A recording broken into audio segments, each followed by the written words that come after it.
needs to come up to 8 level.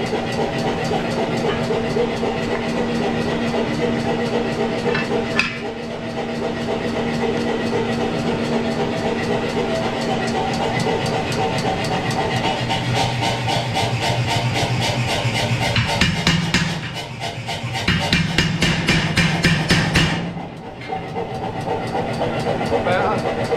And butches it in all at the same time.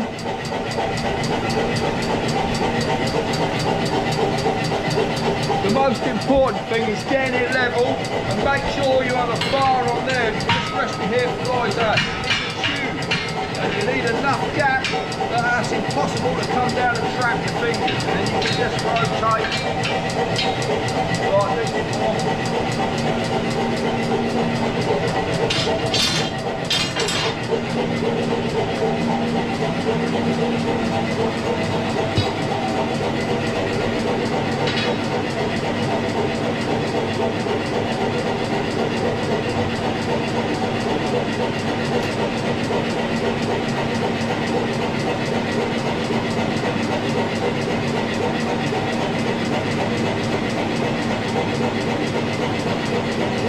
These mates will get off with you.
So there you go, a really easy, quick way of doing tenons for a gate on my Anyang ST 75 kilo hammer. And that's an easy tool to add to it. It just sleeves over the top, I just bang it on and off. I haven't got no bolts, it doesn't need it. It's a pretty tight fit, but we can knock it on and off fairly easy. This jig was made quickly.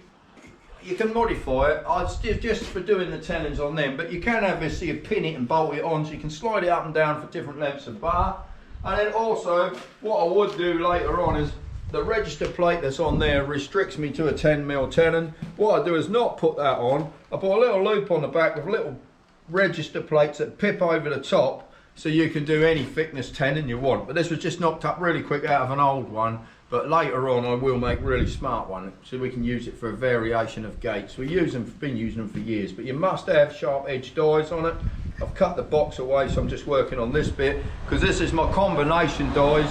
I didn't want to change them, so I'm only doing small bar on the back. What I normally do is change the die to square face dies on both of them, and you can have a barnet bottom tool that locks it in, or you can make it fit like that. And yeah, you can do tenons on any size bar you like, and it butches it right in. It's really quick, it's really easy. As you can see earlier, now it's cooled down, look, gives you a perfect tenon. You haven't got to butcher them. You cut your bar roughly to the size, have your bar the same length, and then cut it down. These are for dog bars in the gate. So I've just cut them into 1500mm lengths. I do need them shorter. So what I'll do then is I'll now measure from that point to the top where I'm going to put my finial, cut it off. I'll cut my tenon to the right length, and it's quick, easy and done, and you don't make any mistakes.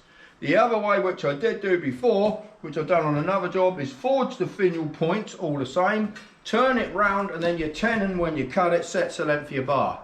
That's another way of doing it, depending on what you want to put on the end. But I hope that helps you. It shows you a quick way of doing it rather than all them butchering tools and then knocking it in and struggling with a tenon. That is really quick and easy. All right, well, I hope you enjoyed that. Thank you very much. I'll see you again.